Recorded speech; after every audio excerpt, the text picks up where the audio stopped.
Hi friends, and welcome to the very first interview that I'm going to be doing here on the Lancaster PA Senior Living show. I have with me today my friend Mitch Bayshore with United Zion. And so Mitch, if you would just open us up by telling us a little bit about who you are, what you do here in Lancaster County, and how you got into the senior living industry. Yeah, thanks for having me, Caleb. It's an honor to be your first interview guest on your podcast. We're going to have some fun, man. Definitely. So my name's Mitch Bayshore. I currently am the Director of Marketing at United Zion Retirement Community. We're a continuing care retirement community just north of downtown Lititz. A little bit about me, how I got into the industry.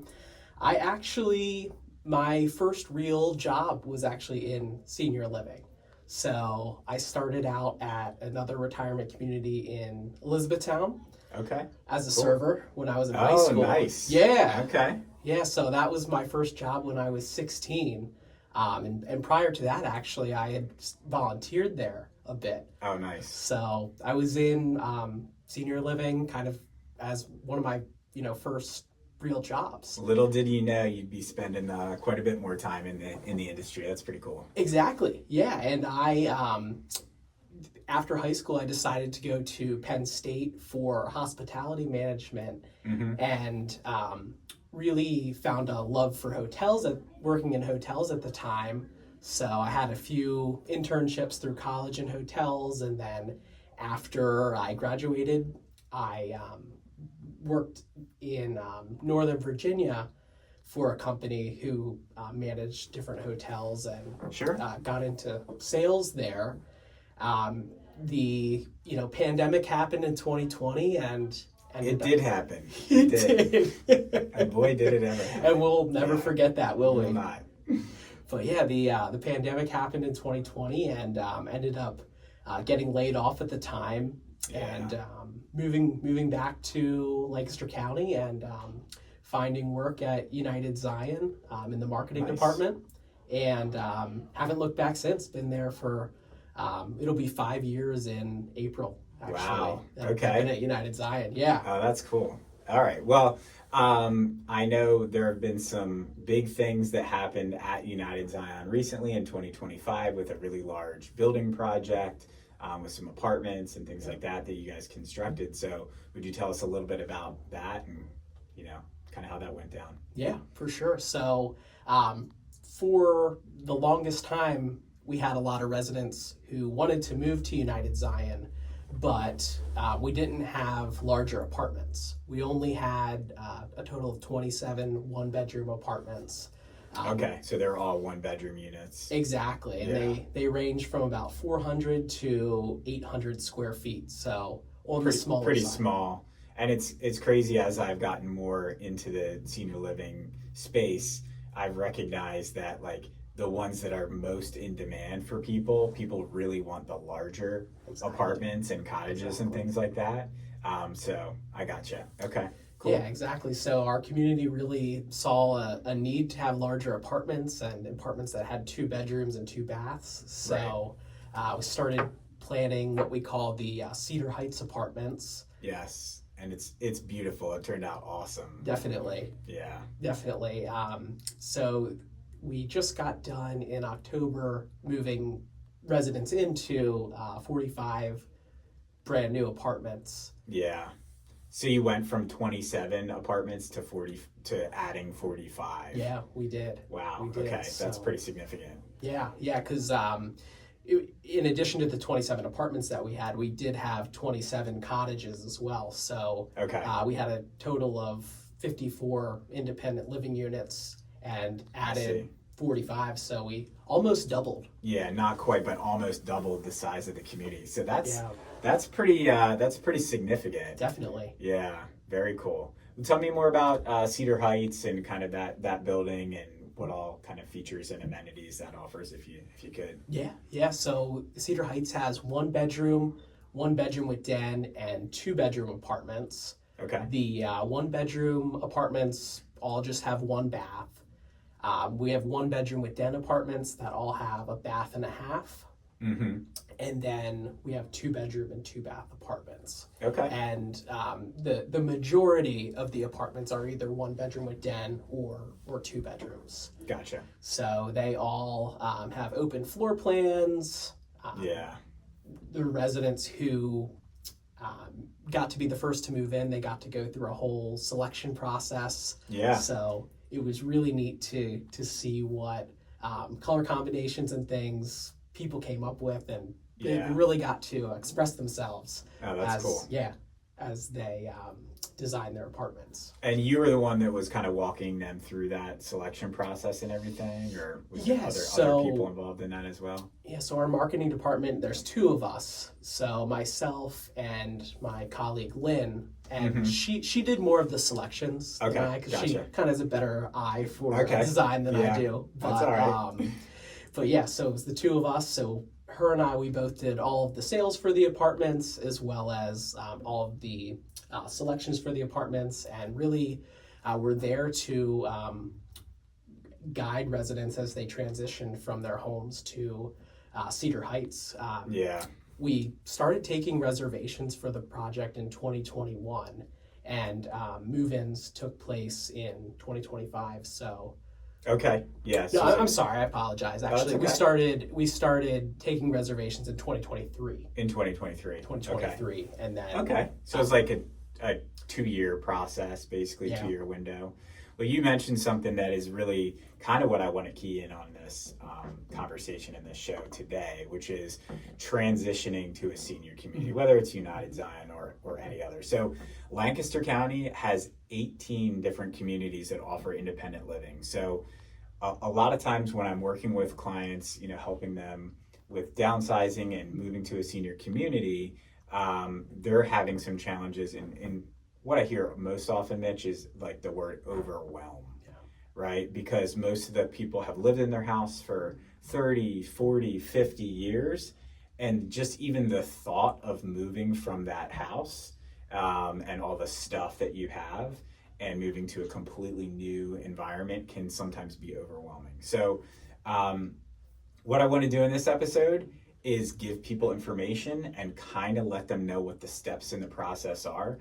So maybe at the end of this show, they'll feel a little less overwhelmed because they actually kind of know the process and what's involved. Definitely. You can't forget, and I think this is important, if you've been living in your house for 30 or 40 or 50 years, you don't even remember what it's like to move, period. You don't even remember that process, and it is very challenging. Definitely. Right? So what are some tips if our viewers today and our listeners today are thinking, I'm considering making a move to a senior community, but I'm a little overwhelmed. What are some of like the first steps they could take in that direction to explore that?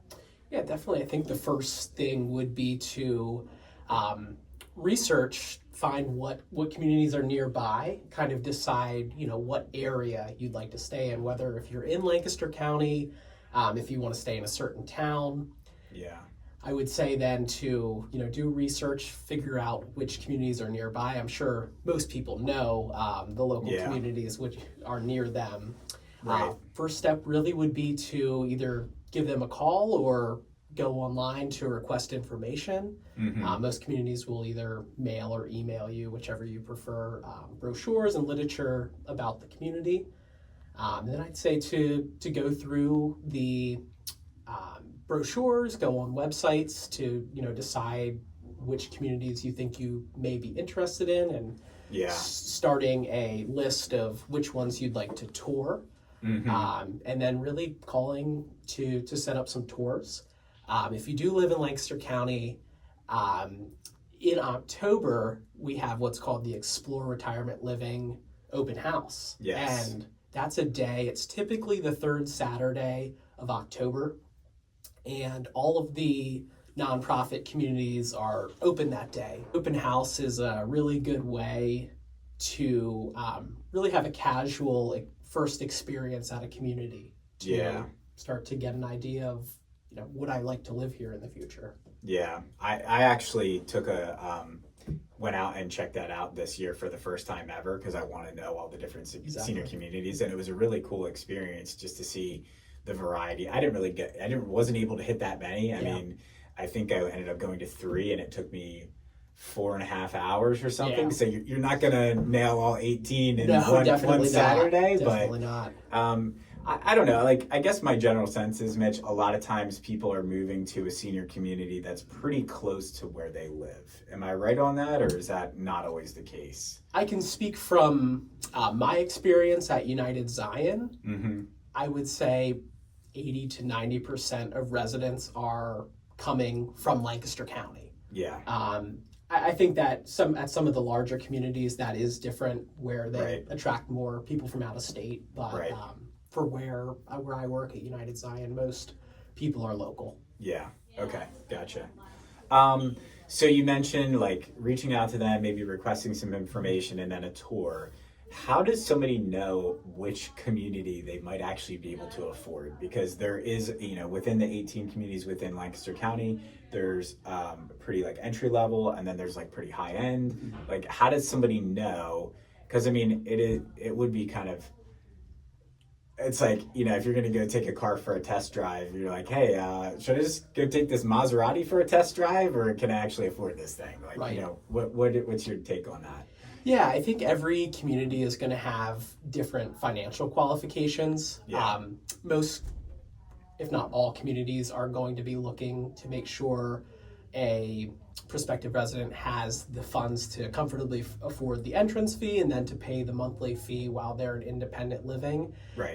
But then that you also have savings back for the future if you would need a higher level of care. Right. So it's going to vary from community to community. Yeah. But I think that really the easiest way is to just ask. Talk with each community's representative and just have a honest, transparent conversation about finances. That's really the best way. So if you're out there and you're wondering, hey, should I check out United Zion or a different community? They could just call up and say, hey, what is it going to cost to move there? I mean, obviously, I know it depends on what the living situation. Are they going with a 2-bedroom apartment? Are they going to go with a cottage, like 1-bedroom? There are different options, all at different prices. But so if someone calls you and asks you and say, hey, like, what is it generally going to cost to move in? I want a 2-bedroom. You can tell them that. Yeah, and that's an easy conversation to have. Our entrance fees are in our brochures, which also have the floor plans of each option. Right. Then beyond that, it could be good to have a conversation about what type of assets and income would I need to qualify for your community. Yeah. So that would kind of be a further conversation. Okay, gotcha. What about I was going to ask about the whole situation with like the application process. Let's say I'm a senior and I've decided I'm going to look at these 3 different communities that are out there, and I tour them, ask some questions about them, and then I'm like, okay, I like this one the best. The next step is an application. Tell me more about that process and what kind of questions might be on the application and things like that. Yeah, I can speak for our application at United Zion. Right. The main part of the application really is the finances of the person or the couple who are looking to move. Our process starts with a application that is totally free to fill out, and then it's checked to make sure it financially qualifies. Right. And then after that, we have the option for a resident to join what we call our priority list. Okay. And that priority list is by putting down a $1,000 refundable deposit. Okay. And anytime we have an opening, we always start with that priority list first. I see. Before we move on to the people who just put in the standard application and didn't put the $1,000 down. Okay. All right. So if they're a little bit more committed and pretty sure that that's where they want to be, is it okay? Can they be on lists at several different communities? Definitely. Okay. Definitely. I think a lot of people do that, especially people who are really looking for something as soon as possible. Yeah. Because most communities do have wait lists, and sometimes people really, have a time frame they'd like to move within 1-2 years. And I always recommend for people who are under a shorter time frame to look at multiple communities and apply at different places, just to make sure that something comes up in their timeline that they're able to make that move. Yeah, one of the things I've noticed is a lot of times when I'm working with seniors that are moving to a community, I see two different things. I see the people that are very proactive and they kind of are making looking at different communities Right. and kind of making some determinations, maybe getting on a couple lists before they really need to, right? And then you see people that wait until there's an event, whether that's, a fall where they break a hip or something else, or unfortunately their spouse passes away, right? And they no longer feel comfortable living in a house by themselves and with the maintenance and everything. So the challenge with the second situation, if you wait until there's an event, and a lot of people are just going to do that, right? It's just going to be what it is. But the hard thing is, I don't think a lot of people know that in Lancaster County, like the wait for an apartment or a cottage can be pretty significant. Right. So my advice to those people out there thinking is, like, even if you're not 100% sure you want to move to a retirement community, period. If you're deciding, should I age in place or should I look at a retirement community, get on at least one list, maybe two lists, even if you're not sure, because that way you already kind of like put your spot in line. And if your name comes up, what's United Zion's policy? If somebody's on let's say they're on the preferred list, and they paid that $1,000 deposit, and their name comes up on the list, and they say, hey, we have an apartment ready for you, and they're not ready to move in. How do you guys handle that? Yeah, so that everyone always asks that, if I say no, will my name go to the end of the list? At United Zion, it doesn't, but I know other communities do it that way, where if you refuse a residence multiple times, you may lose your spot in line. Yeah, so, if they refuse it twice, or maybe, I don't know if some of them do it with just one refusal or twice, but so basically you can be on the list at United Zion, and is it unlimited amount of times, or is it like, is there a specific number? I don't really have a specific amount of times, so until you say you no longer want to be on our list, we'll still call you. Okay, all right, cool. Yeah. So what are we looking at right now? If somebody said, I'm going to go check out United Zion and see if it's a good fit for me, and they say, yep, this is where I want to be, this is where I'd like to be living in the future. What are you looking at in terms of wait times right now? And I know obviously that's subject to change. Yeah, it's definitely subject to change, but I would say for an apartment, it's in the 1 to 3 year range. Cottage is probably 2 to 5 year range. Yeah. Just depending. Okay. Yeah. So 1 to 3 years for apartments, 2 to 5 years for cottages. So this is why I'm telling you might want to get on a list sooner rather than later. Right. So in your experience, like, is there an ideal age that you should start looking at retirement living?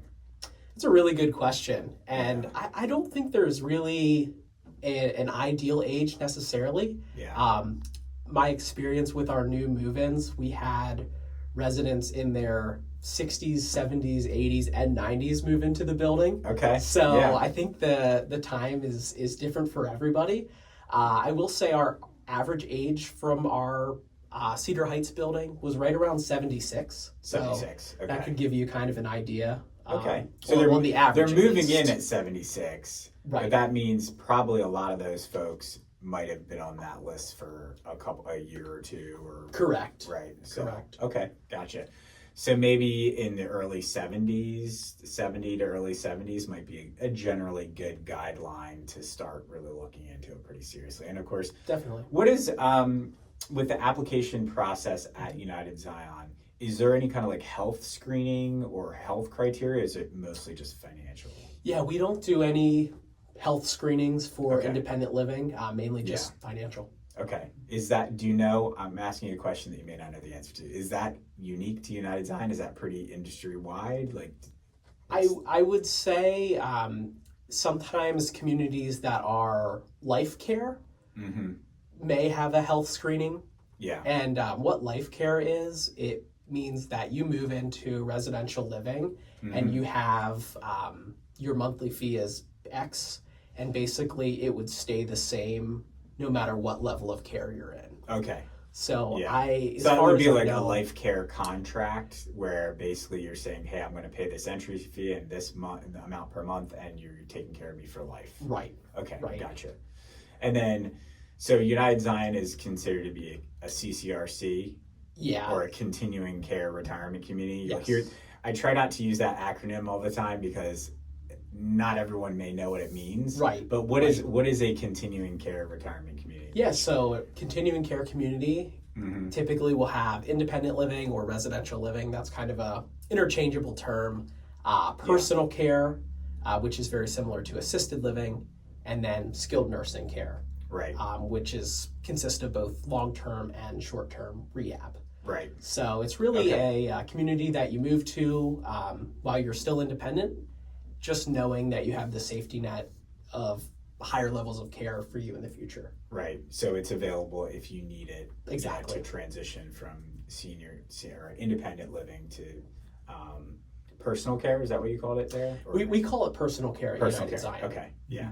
There's a lot of terms that are involved in the different levels of care, and that can be a little confusing, but yeah. Okay, gotcha. Let me ask you a question that I probably should have asked you before, but what are some of the main reasons that you're seeing people moving to United Zion in terms of like, why are they moving to United Zion or other communities? What makes somebody decide to move to a retirement community versus aging in place where they are? Right. I think people just love the freedom of not having to take care of their home. Yeah.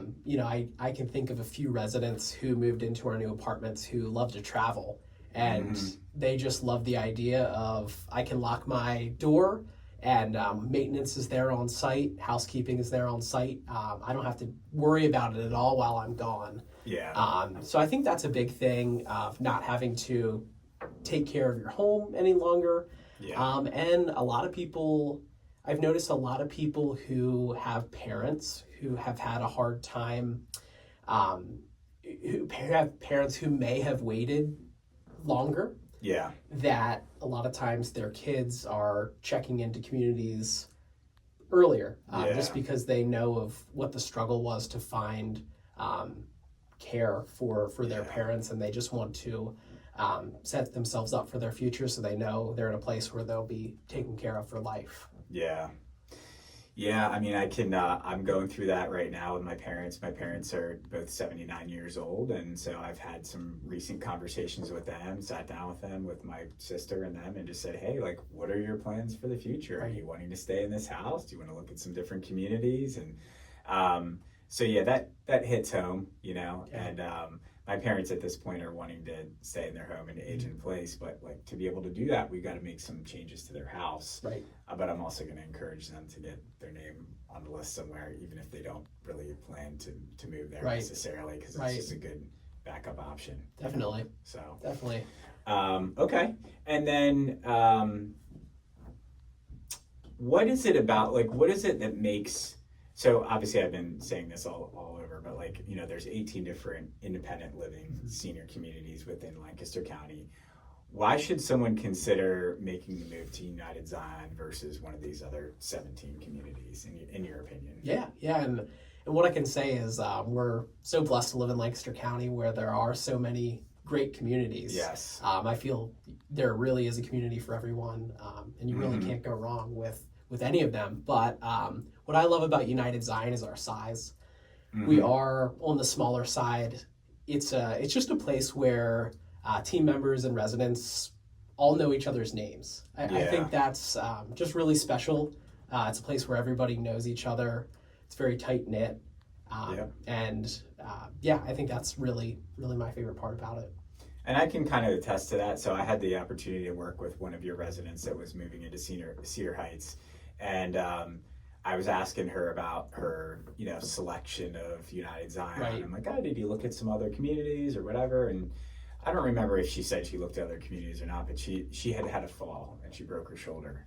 And she said to me, she's like, Caleb, at United Zion, they treated me like a queen when I was there. Everyone knew my name. Everyone was so friendly. I was like, that's about the coolest testimonial that I could probably think of. So yeah, it's pretty cool that you're large enough to offer a lot to your residents, but you're also small enough that you intimately know the different, like, everyone that lives there. Everyone knows their names. Everyone knows your name. So and how you mentioned that situation. One thing I really love is that multiple people who moved into our new apartment building recently actually found us through our rehab. So Yes. whether Yeah, they that's what happened. She was there for whether they had a fall or were recovering from a surgery, multiple people just loved the way they were treated at United Zion and the care they received, and said, this is a place where I want to move, and because I just know I'll get the high level care in the future. Yeah. So United Zion is a faith-based community. How does that impact the way that the community is run, or the experience that residents are going to get there? Right. That's a great question. Our board is primarily church members from the United Zion Church. So it's governed by members of the church, and we have a chaplain who is part of the United Zion Church as well. Okay. He does devotions Monday through Friday, as well as a service on Sunday. So definitely we are very faith-based. And yeah, very cool. Okay. Let me see. What else did I have questions? So I actually had an opportunity to work with a bunch of United Zion residents that were moving in there, and I know a lot of the people that I worked with ended up working with the senior move manager. Yes. Tell me a little bit more about what senior move managers do from your experience, because I know you had a lot of firsthand experience with that, with the new building being built.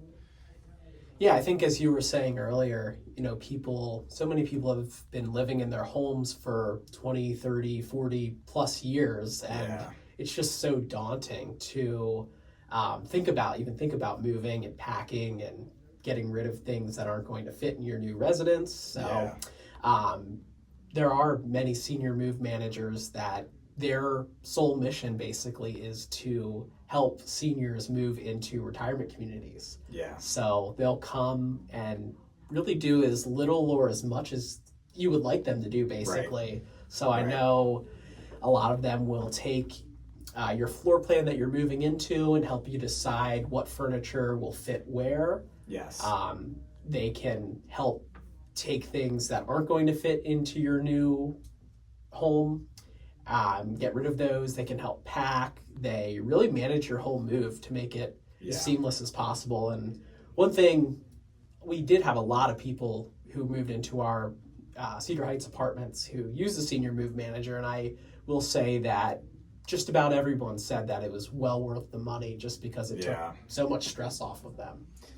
Yeah, I mean, I think I mentioned this earlier, but moving at any age is very stressful. Yeah. I mean, my family moved 2 years ago into our house, and we had a lot of stuff, and we hired a moving company. It wasn't like we tried to do it all ourselves, and it was still very stressful, and I was still doing a lot of physical manual labor. So highly, highly recommend it. Yes, Definitely. There's a cost associated with hiring a senior move management company, but I mean, like, literally, how cool is it to be able to move? They can, if you want them to, they can pack all of your stuff, label all the boxes, and then like put your kitchen back together in your new apartment, like kind of like as best they can, the way that it was set up in your old house. Like that's pretty darn cool. So you can literally be there at the move and kind of directing traffic and telling them where you want stuff to be done, and then literally that same evening you could be, cooking a meal if you felt like it in your new kitchen, and kind of have a good lay of the land where everything is. So that's pretty cool. The companies have it down to a science, and they're incredibly efficient.